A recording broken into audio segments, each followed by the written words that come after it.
Hi, my name is Kanishk and welcome to my channel Spiritual Traveler 101. So आज की कुछ video interesting होने वाली है। आज हम बात करने वाले हैं अगर लाइफ में तुम्हारे कुछ नहीं हो रहा है। सो मैं अपनी जर्नी से ही शेयर करूँगा जो भी कुछ है मेरे पास बताने के लिए। वो मेरे पास से यार कुछ अलग तो है नहीं, बट हाँ कुछ अलग नहीं है, तुम्हारा टाइम ज़रूर पास हो जाएगा कुछ सुन के। So I will share this.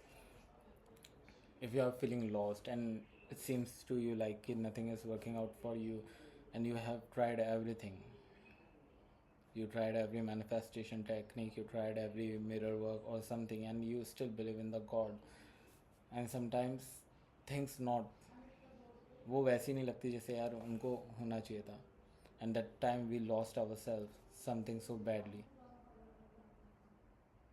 अब मुझे पता भी नहीं कि तुम कहाँ पे हो, क्या हो रहा है तुम्हारे साथ और तुम कैसा फील कर रहे हो, बट टेरिबल है। मैं एक चीज़ जानता हूँ कि ऑल दीज ईयर मतलब 3-4 साल मैंने बहुत फ्रस्ट्रेशन और फियर में निकाले, जस्ट बिकॉज कि पहला फियर तो ये था कि मेरे हेल्थ इश्यूज़ को लेके कि it not does not going that much well.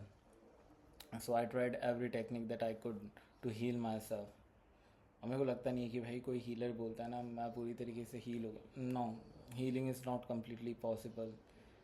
और if you want to understand healing fully, you have to come into the place of wholeness. और दैट्स उसके लिए मेडिटेशन सबसे बेस्ट है. और सबसे इजी चीज़ अगर मैं तुम्हें बताता हूँ, अभी मैंने कुछ नया सीखा है. तुम फ्रस्ट्रेटेड हो गए अगर तुम्हारे लिए कुछ भी चीज़ तुम्हारे को ऐसा लग रहा है कि वर्कआउट नहीं करेगी, मैं क्या करूँ, ये नहीं हो रहा, मैंने ये सब कुछ करके देख लिया है. आई रिकमेंड यू कि आप है ना डूइंग नथिंग वाला मेडिटेशन ट्राई करो. सबसे बेस्ट चीज़ है. क्योंकि हम किसी प्रॉब्लम को देखते हैं या हमारी लाइफ में कोई सिचुएशंस आती है ना, तो आर माइंड उसकी एक है ना हैबिट है, वो कंटिन्यू उसको किसी ना किसी चीज़ को डिग करते रहना चाहिए. उसको डिग करने के लिए कुछ ना कुछ चाहिए. उसके तुम्हारे पास प्रॉब्लम आएगी तो he work for the solution. अगर तुम्हारे पास कुछ आएगा, he never knows how to rest. Okay, तो सेम गोज विथ अस. हमारे को भी नहीं पता कि हमें को रेस्ट कैसे करना है. We don't rest. हमने कभी भी शायद किसी ने रेस्ट नहीं करा होगा. तो जिन लोगों ने कंटिन्यूसली इन टेक्निक्स को ट्राई करा है, कंटिन्यूसली कुछ ना कुछ करते रहे हैं और उन्हें समझ नहीं आ रहा कि अभी क्या करना चाहिए, तो let it take it sign for you और something smart suggestion for you कि just allow yourself to be. let come your all worries, all doubt, your frustration, your fears. And recently मैं ये video बनाने से पहले मैं खुद भी कुछ रिलीज़ कर रहा था एंड मैं जर्नल कर रहा था. कभी कभी जर्नल करते हुए इतना ज़्यादा हो जाता है कि 3-4 पेज भी भर जाते हैं. और इट्स ओके. हम एक्सप्रेसिव नहीं होते क्योंकि हमारे बहुत सारे ऐसे थॉट्स होते हैं, हमारे ऐसी फीलिंग्स होती है. हम लोग सोचते हैं कि यार इसको शेयर करना चाहिए या नहीं करना चाहिए. मैं फाइंड आउट करता हूँ कि जर्नल सबसे बेस्ट वे है. और अगर तुम्हारे को सेल्फ कंसेप्ट और सेल्फ बिलीव बिल्ड करना है तो उसके लिए मिरर वर्क से बेस्ट कुछ नहीं. मैं हालांकि ये दो चीज़ें ही ट्राई कर रहा हूँ, सबसे बेस्ट चीज़ें हैं ये. और I should recommended all of you to try this thing and it will work miraculously. और उसके अलावा मैं ऐसे बैठा हुआ था. So I have these small cuttings of Baba ji Maharaj ji. So इन पर कुछ ना कुछ लिखा हुआ है. सो ये वाली पढ़ के बताता हूँ मैं. You always bother about this and that, why are you bothering when I am here. और जस्ट थोड़ी देर पहले मैं भी ऐसे बॉदर हो रहा था कि यार क्या बनाऊँगा, मेरे पास टॉपिक्स है नहीं. बट माइंड तो दौड़ता रहता भाई. माइंड बहुत खूबसूरत होता है, चीज़ें बहुत सारी है. तो what I am doing here, I am just sharing my self with you guys. So I hope you like this video and thank you so much for watching and Jai Shri Ram. And try do nothing also. I become, if you got exhausted, you get tired and nothing seems to work out to you, and trying something that is nothing is absolutely good for you.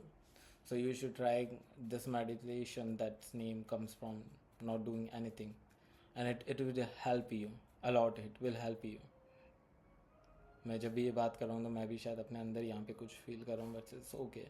I shoot it by my self against. One अगर मुझे feel हुआ कि मुझे करना चाहिए, यार मेरी सबकी इनसिक्योरिटीज़ होती है. कुछ को पेरेंट्स को लेके,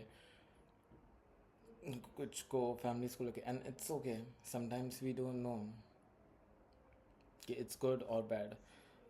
मैं बताता हूँ, मेरे को अगर कभी सबसे ज़्यादा कोई चीज़ हर्ट करी है, मैं हील कर सकता हूँ। कितना हील करोगे भाई तुम? कभी कभी इतना हो जाएगा कि इतना हील करोगे बिल्कुल फ्रस्ट्रेट फील हो जाओगे। So Baba says, Ramdas says, Krishnadas says, welcome and allow this sufferings to come into your life. And that's what it is exactly. It that teach you something. Otherwise they teach you something, they transform you, they give you the wisdom. So all those people who is trying to manifest their specific person or something, just leave it in God's hand, because we don't know. और तुम कितना भी try कर लो यार, तुम manifestation कर लो, तुम ये कर लो, हर चीज़ एग्जिस्ट होती है। If they exist for you, let it happen by its own. Don't try to force it, don't try to मेरे को ये करना है, मेरे को वो करना है, मैं इसको। अगर वो है तो होना, रिलैक्स करना सीखो, ट्रस्ट करना सीखो। एंड विदाउट रिलैक्सिंग ना ट्रस्ट आएगा ना हीलिंग आती है। तुम हमेशा एनजाइटी में रह के नहीं हील कर सकते कि मैं फियर में हूँ, मैं हील कर रहा हूँ कि नहीं। Healing comes from the sense of safety and sense of presence, and that's what we all need to believe.